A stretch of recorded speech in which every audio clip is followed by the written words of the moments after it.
सबसे ज्यादा जिस चीज की जरूरत है वो है एजुकेशन।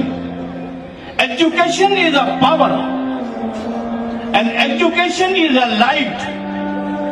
जिस समाज में, जिस सोसाइटी में तालीम नहीं, वो समाज आगे नहीं बढ़ सकता। समाज को आगे लाने के लिए जरूरत है तालीम की। कभी कभी कोई जगह बहुत बड़ी शादी होती थी तो वो अवॉइड करते थे, जाने के लिए मना करते थे। कभी एक बंदा मुझे बोलने लगे कि लोग शादियों में 50-50 लाख, करोड़ करोड़ रुपया खर्च कर लेते हैं, लेकिन एक स्कूल का कमरा नहीं बनवाते। 1-2 लाख बच्चों की पढ़ाई के लिए देना हो तो नहीं देते हैं। लोग गाने बजाने, यानी उनकी जो गॉड फिगर, यानी समझ लो कि 24 आवर्स उनकी सोच में शेयर रहता था कि किसी तरीके से समाज में से खुराफात दूर हो। और उन्होंने उसकी कोशिश, हर मुमकिन कोशिश की। वो ये कहते थे कि शादियों का खर्चा बचाया जाए, उस खर्चे को अपनी आने वाली औलाद की, अपनी नस्ल के पीछे उसका इस्तेमाल किया जाए। मैं ये मानता हूँ कि जब मैं उनके पास बैठता था तो मुझे लगता था मैं किसी यूनिवर्सिटी में बैठा हूँ, क्योंकि एक एक उनके अल्फाज जो होते थे वो हमारे सीने में वो जो नक्श हो जाते थे। वो अक्सर कहते थे कि हम हमारी पढ़ाई और हमारी हेल्थ की जो चीजें हैं ये हम सरकारों के भरोसे पर ना छोड़ें, हमारा जान माल भी इसमें खुद लगाएं। सरकारों से, चाहे वो कांग्रेस की हो या भाजपा की हो, बहुत ईमानदारी की उम्मीद मत रखो, अपने पैरों पे खुद खड़े हो। यानी साफ कहते थे। कांग्रेस के समर्थक थे, लेकिन कहते थे कांग्रेस हो या भाजपा हो, क्योंकि उनकी सोच बहुत ऊंचे दर्जे की सोच थी। तो बोले कम से कम ये चीजें अपने पैरों पे खड़े, और बोलते थे कि कुछ करने की जरूरत नहीं है, सिर्फ और सिर्फ हमारे फजूल खर्ची, शादियों का हम जो खर्च बंद कर दें तो खुद ब खुद हमारा सिस्टम खड़ा। आज आप देखो तो सिर्फ मेकअप का ही तुम खर्चा, एक शादी का मेकअप का ही खर्चा 50,000 से नीचे नहीं होता है दुल्हन को सजाने का। यानी दूसरे खर्च तो अलग, यानी शादी 10-20 लाख से नीचे तो है ही नहीं, और बड़ी शादी तो करोड़ के ऊपर जा रही है। ये खर्च को बचा के आने वाली जो नस्ल है, जो औलाद पैदा होगी आने वाले दिनों में, तो दीनी दुनियावी दोनों ताने मिले। आप देख रहे हैं देश लाइव, देश की आवाज। अस्सलाम वालेकुम, आदाब। देश लाइव में आपका स्वागत है। मैं हूं सहल कुरैशी। दोस्तों, मौलाना गुलाम मोहम्मद वस्तांदी साहब अब इस दुनिया में नहीं रहे और तवील बीमारी के बाद उनका इंतकाल हो गया। ये सिर्फ गुजरात ही नहीं, मुल्क भर के मुसलमानों के लिए और मुल्क भर का जो एजुकेशन सिस्टम है उसके लिए एक बड़ा नुकसान है, बड़ा खसारा है। क्योंकि अक्कल कुआ के अंदर इस्लामिक मुसलमानों के लिए सबसे पहला अगर देश का कोई मेडिकल कॉलेज था तो वो मौलाना गुलाम मोहम्मद वस्तानी रहमतुल्लाह अलैह ने ही उसकी बुनियाद रखी थी और उसको शुरू किया था। ठीक इसी तरह अमेरिका के अंदर सबसे पहले इस्लामिक थॉट का एक स्कूल, एक यूनिवर्सिटी चलाने का ख्वाब भी उन्होंने सबसे पहले देखा। और देवबंद के जो अमेरिका में मुकीम है मुफ्ती यासिर नदीमुल वाजिदी साहब, उन्होंने और वस्तानी साहब ने और वस्तानी साहब के साहबजादे अमेरिका के अंदर भी बुनियाद रखी इस्लामिक एजुकेशन सिस्टम की। और ऐसे बड़े एजुकेशनिस्ट के तौर पर मौलाना वस्तानी साहब को दुनिया याद करेगी। किस तरीके का खसारा खासकर उन मुसलमानों के लिए, क्योंकि हमने देखा अक्सर हमारी मुस्लिम बच्चियों को आजकल हम अक्सर देखते हैं कि किस तरीके से हिजाब की कंट्रोवर्सी, कभी क्या कंट्रोवर्सी, हमेशा ये मांग उठती रही कि मुसलमानों के खुद के अपने इदारे होने चाहिए, मुसलमानों के खुद की मेडिकल कॉलेजेस होनी चाहिए। तो ऐसे में क्या उनका योगदान रहा और किस तरीके से उनकी कमी खलेगी, उसके बारे में हम बात करेंगे। गयासुद्दीन शेख साहब से, कांग्रेस के पूर्व विधायक है और चूंकि वस्तानी साहब से काफी करीब भी रहे हैं। गयासुद्दीन साहब, जिस तरीके से मौलाना वस्तानी साहब का जो इंतकाल हुआ, एक बड़े एजुकेशनिस्ट थे वो, साथ ही साथ मेडिकल की सबसे पहली यूनिवर्सिटी अगर मुसलमानों की किसी ने बुनियाद डाली थी तो वस्तानी साहब ने डाली थी।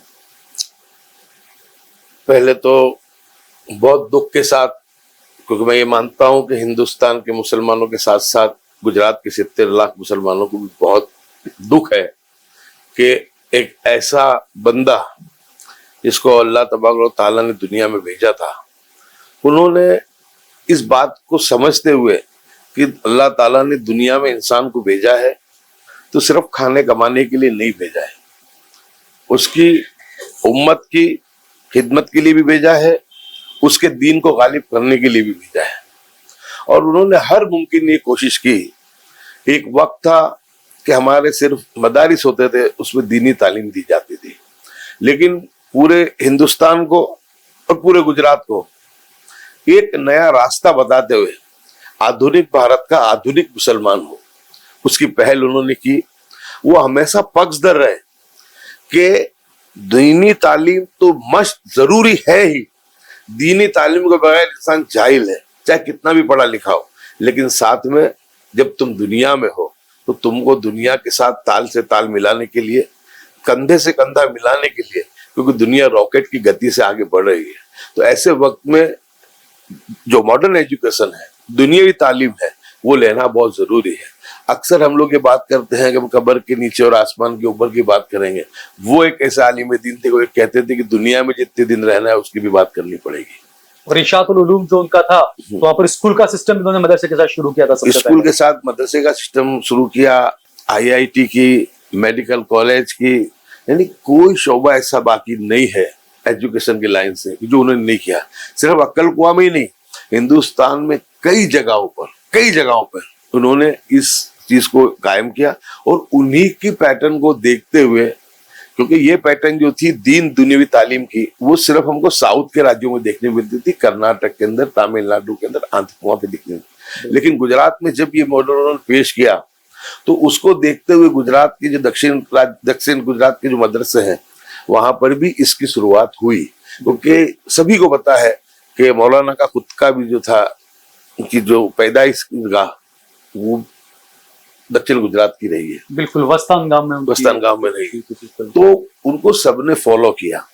और बहुत मेरे अक्सर उनसे बात होती थी, मुझे बेटा कहकर ही बुलाते थे। और बहुत कम लोगों को पता है कि जिस वक्त वो अहमद पटेल साहब के भी रिश्तेदार थे। जब मैं पहला चुनाव लड़ा उस वक्त में अहमद भाई से उन्होंने मेरे लिए सिफारिश भी की थी कि अगर आपको लगता है कि सही है, ईमानदारी से काम करे, ऐसा है, तो इसमें तरजीह देना, दे ही देना नहीं, लेकिन तरजीह देना। बोले, उन्होंने कहा था कि मुझे भरोसा है कि ईमानदारी के साथ काम करेगा। और अल्हम्दुलिल्लाह मेरी टिकट भी हुई। और मैंने जो वादा वस्तानी साहब से किया था उस वादे को निभाते हुए मैंने छोटी मोटी मेरी जो कोशिश थी वो मैंने उसको निभाने की कोशिश भी की। अक्सर उनको एक फिक्र रहती थी कि जितने भी हमारे मस्जिदों में इमाम हैं, हमारे उलमाए दीन हैं, या मदारिस में पढ़ाने वाले हमारे जो असातिज़ा हैं, उनकी तनख्वाह बहुत कम होती है। तो वो एक मरतबा तो ये कह रहे थे कि एक मजदूर को जो तनख्वाह मिलती है, कि आज मजदूर भी 20-25 हजार रुपये कमाता है, लेकिन एक आदमी आलिम दीन बनता है, हाफिज कुरान बनता है, मुफ्तियान इकराम बनता है, लेकिन उनकी जो हदिया है वो इतना कम होता है कि उनके घर का गुजारा भी उनके लिए मुमकिन नहीं होता है। तो वो कहते थे कि जब अगर आदमी को उसकी जिंदगी गुजारने का उसको जब पूरा मुहैया नहीं किया जाएगा तो स्वाभाविक इंसान का पेट है। तो मैंने भी हंसते हुए कहा, मैंने कहा हजरत, मैंने कहा फिर तो वो जिन्नात आएंगे और जिन्नात जाएंगे, फिर तावीज भी देंगे और फिर तो तोरे भी देंगे, क्योंकि आदमी पेट भरने की। तो बहुत हंसे भी वो। तो उन्होंने कहा कि जितने भी हमारे मोहतमिम हैं, जितने भी हमारे जो लोग मदरसे, स्कूल है और ये जो चलाने वाले लोग हैं, मस्जिदों का करने वाले जो मुतवल्ली है, उनको कम से कम ये ध्यान रखना चाहिए कि हमारे जो बड़े हैं, जो हमारी इमामत करते हैं, तो उनको इतना तो मुहैया कराओ कि कम से कम उनकी जिंदगी सुकून के साथ गुजर जाए। दूसरा, वो ये कहते थे कि सिर्फ आलिमों की और मुफ्ती की और हुफाज इकराम की फौज बनाने से भी काम नहीं चलेगा, वो बहुत जरूरी है। लेकिन वो ये चाहते थे कि पहले आदमी मुफ्ती भी बने, पहले आदमी आलिम भी बने, पहले आदमी हाफिज कुरान भी बने, लेकिन साथ में वो डॉक्टर भी बने, इंजीनियर भी बने, साइंसदान भी बने, वो दुनिया के बेहतरीन से बेहतरीन तालीम वो ले। और उन्होंने करके भी दिखाया। उन्होंने सिर्फ बातें नहीं की जिस तरह हम करते हैं। बिल्कुल। मैं तो किसी की नहीं मेरी बात करूंगा, जिस तरह हम बातें करते हैं, प्रवचन देते हैं, इसे उन्होंने प्रवचन नहीं दिया, उन्होंने अमल करके बताया। और अमल करके उनका जो दुनिया में आने का जो मकसद था उसको उन्होंने निभाने की छोटी मोटी कोशिश जरूर की उन्होंने। और मैं मानता हूँ कि अल्लाह उसी नेकी के सदके उनके दर्जात को बुलंद करे और उनकी मग़फ़िरत करे। क्योंकि वो हमेशा एक बात और भी कहा करते थे, मेरी भी मुलाकातें रही, मेरे वालिद साहब से काफी करीबी उनकी रही। वो हमेशा ये कहते थे कि कुरान की जो पहला जो आयत जो उतरी इक़रा, तो उसमें अल्लाह ने ये नहीं कहा था कि सिर्फ दीनी पढ़ाई पढ़नी है आपको, अल्लाह ने तो सब पढ़ाई का कहा ना, इकरा ने सब कुछ पढ़ो, आपको सब कुछ पढ़ना है आपको। तो उन्हें जो है वो मदरसों के मॉडर्नाइजेशन के लिए भी याद किया जाएगा, और शायद उनकी इस कारकिर्दगी को देख करके आलिम हाफिज के साथ में आप डॉक्टर भी बने, आप साइंटिस्ट भी बने। 2011 में उन्हें देवबंद का वाइस चांसलर भी, नायब मुअत्तिम भी बनाया गया था। एक उम्मीद जागी थी लोगों में कि हाँ भैया वहां पर भी अच्छी इस तरह का होगा, लेकिन कुछ कंट्रोवर्सी या जो भी चीजें रही।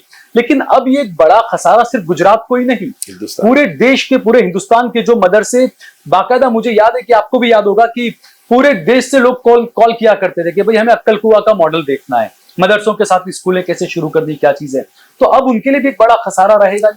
बिल्कुल, लेकिन अल्हम्दुलिल्लाह मुझे इतना यकीन और भरोसा है कि हजरत की मौलाना वस्तानी साहब रहमतुल्लाह अलैह की तबीयत कुछ पिछले 4-5 सालों से नासाज चल रही थी, लेकिन उनके जो साहबजादे हैं उन्होंने बहुत अच्छी मेहनत उनकी रहते हुए, उनकी जिंदगी होते हुए उन करके पूरा का पूरा जो ये जो सिस्टम था इनका उसको संभाल लिया है। इसलिए मैं ये मानता हूँ कि अल्लाह ताला ने एक नेमत तो हमसे ली, लेकिन दूसरी नेमत उनके बेटे के उसमें हमको मिली है, और इंशाल्लाह बहुत उससे अच्छा। वो अक्सर कहते थे कि, क्योंकि मैं भी इस चीज का पक्षधर था कि दीन के साथ दुनियावी तालीम जरूरी है, क्योंकि अगर दुनियावी तालीम भी ले ली, आप कितने भी पढ़ के बड़े आगे बढ़ गए, लेकिन खुदा का खौफ नहीं है तो आप जाहिल हैं, जाहिल से बदतर है।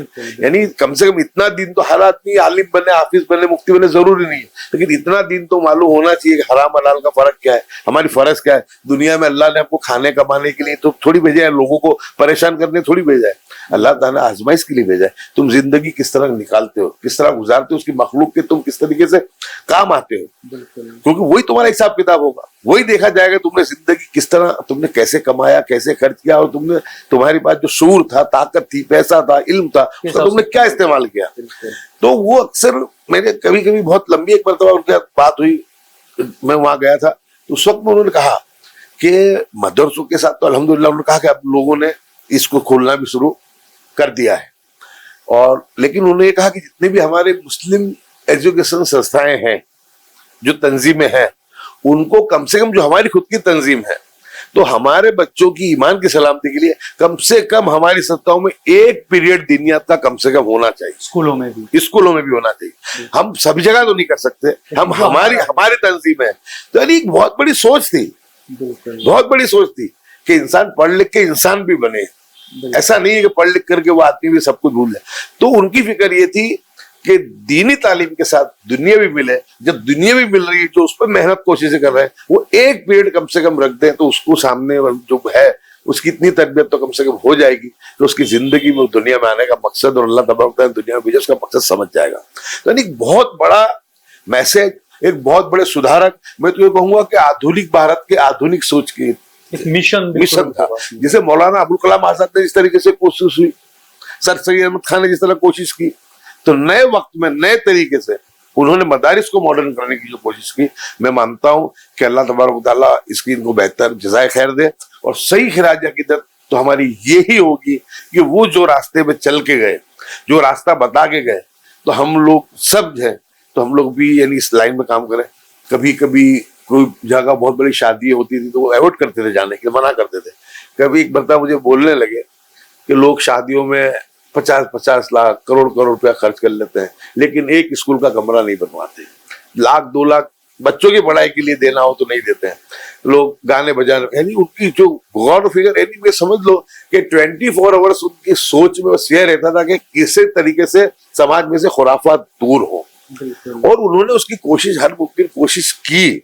वो ये कहते थे कि शादियों का खर्चा बचाया जाए, उस खर्चे को अपनी आने वाली औलाद की, अपनी नस्ल के पीछे उसका इस्तेमाल किया जाए। मैं ये मानता हूँ कि जब मैं उनके पास बैठता था तो मुझे लगता था मैं किसी यूनिवर्सिटी में बैठा हूँ, क्योंकि एक एक उनके अल्फाज जो होते थे वो हमारे सीने में वो जो नक्श हो जाते थे। यानी कि एक आदमी की सोच, फिक्र, 24 आवर्स एक ही बात कि कैसे समाज बेहतरी पाए, कैसे बिल्कुल पाए। तो उनका ये बिल्कुल उनको मालूम थी कि दीन दुनिया बैलेंस, क्योंकि जब ये हालात देश में हिजाब वाले बने, परेशानी के बने, बच्चों को जिस तरीके से तंग किया जाने लगा, तो उस पर भी एक मरतबा बात हुई थी जब भरूच में इनसे मुलाकात हुई मेरी। उस वक्त उन्होंने क्या कि उन्होंने ये कहा कि इन सब चीजों से बचने के लिए एक ही रास्ता है कि हम हमारी खुद की स्कूलें बनाएं, बाकी अब न बच्चों का ईमान सलामत रहेगा न बच्चों का ईमान सलामत रहेगा।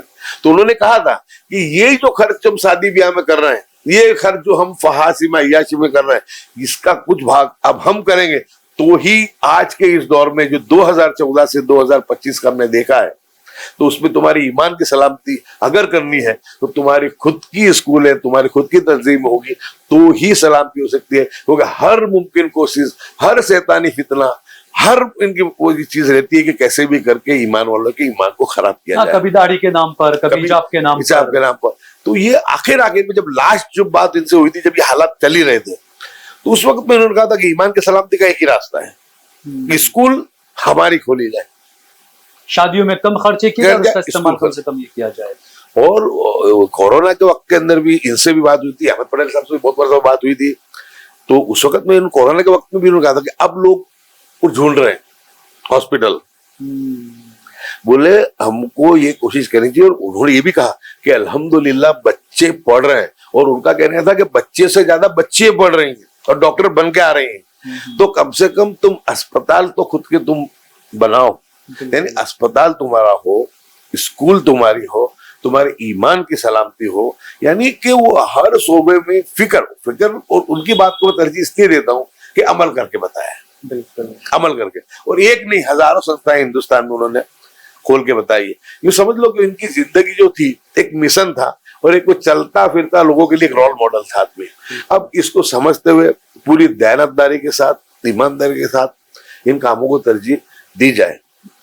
हमने भी जब एक मरतबा मौका आया तो कांग्रेस पार्टी का मैनिफेस्टो बनाने का, उसमें भी मैंने रखवाया था कि अगर कांग्रेस की सरकार आएगी, 17 के पहले के मैनिफेस्टो में हमने बनवाया था, शायद 12 या 17 आपके अंदर, कि हम सिंगल विंडो सिस्टम से अगर कोई भी मदारिस है, उनके पास इंफ्रास्ट्रक्चर है, अगर वो ये मांगेंगे कि हमको मॉडर्न एजुकेशन देना है, तो सिंगल विंडो सिस्टम से सरकारी मान्यता भी दी जाएगी और जो टीचर्स है वो भी मुहैया कराए जाएंगे और उनकी तनख्वाह भी दी जाएगी। मैनिफेस्टो में बाकायदा कांग्रेस, हाँ, उस मैंने उसको रखवाया था। और उस वक्त में नवीन चंद्र रवानी और दूसरे और कोई थे, मैं भूल गया नाम उनका, उन्होंने अरविंद संघवी, उन्होंने मुझसे बुला करके पूछा कि ये अगर मानो सरकार बनती तो किस तरह होगा। मैंने कहा कि उनके मदरसों के पास इंफ्रास्ट्रक्चर है, जमीन उनकी है, मिल्कत उनकी है, तो वो पैसा तो सरकार तो मुफ्त एजुकेशन की बात कर रही है, आरटीई की बात कर रही है सरकार, मुफ्त शिक्षा की, सबको फज्जा देनी। तो मैंने कहा ये तो बिल्डिंगें भी है, हमको सिर्फ परमिशन देने में तो कोई खर्चा नहीं है, सिर्फ हमको जो तनख्वाह देनी है। और उसमें भी उस वक्त में कुछ मदारिस वालों ने जब वो चीज अखबार में आई गुजरात टुडे में, तो कुछ मदारिस के लोगों का फोन आया कि भाई इस तरह करोगे तो ये तो स्कूलों में सरकार की मुदाखलत हो जाएगी इसमें। मैंने उनसे कहा कि इसमें हमने लिखा है कि मर्जियात फर्जियात नहीं है, अगर जो मदारिस जो चाहते हैं अपनी मर्जी से, तो इसमें बुरा क्या है, ऑडिट ही होगी और क्या होगा दूसरा। तो तुमको पढ़े लिखे, यानी पढ़े लिखा तो होते ही रहे, लेकिन तुमको एक्सपर्ट टीचर मिलेंगे, स्किल्ड वाला तुमको मिलेगा और उनकी तनख्वाह मिलेगी, जगह प्रॉपर्टी तो तुम्हारे पास है ही, इंफ्रास्ट्रक्चर है ही। लेकिन अल्लाह की हिकमत थी, सरकार नहीं बन पाई। लेकिन आने वाले दिनों में भी ये मैनिफेस्टो में डलाने की हमारी पूरी कोशिश रहेगी, क्योंकि हर चीज। लेकिन हजरत का एक और अल्फाज मुझे याद आया तो मैं कहता हूँ कि वो अक्सर कहते थे कि हम हमारी पढ़ाई और हमारी हेल्थ की जो चीजें हैं इसके, ये हम सरकारों के भरोसे पर ना छोड़ें, हमारा जान माल भी इसमें खुद लगाएं। सरकारों से, चाहे वो कांग्रेस की हो या भाजपा की हो, बहुत ईमानदारी की उम्मीद मत रखो, अपने पैरों पे खुद खड़े हो।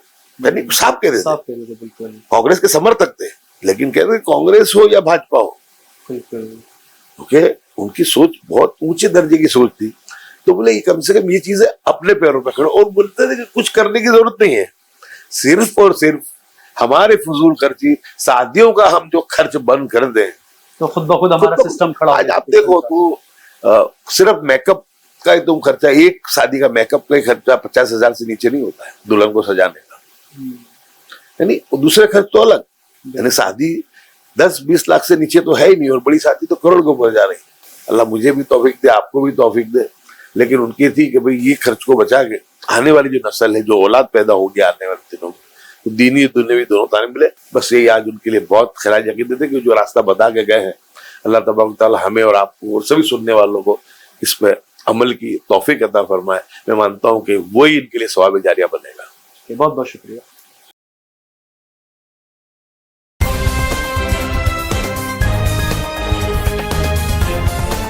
देश और दुनिया की तमाम छोटी और बड़ी खबरों के लिए हमारे चैनल को सब्सक्राइब करना न भूलें और बेल का बटन जरूर दबाएं।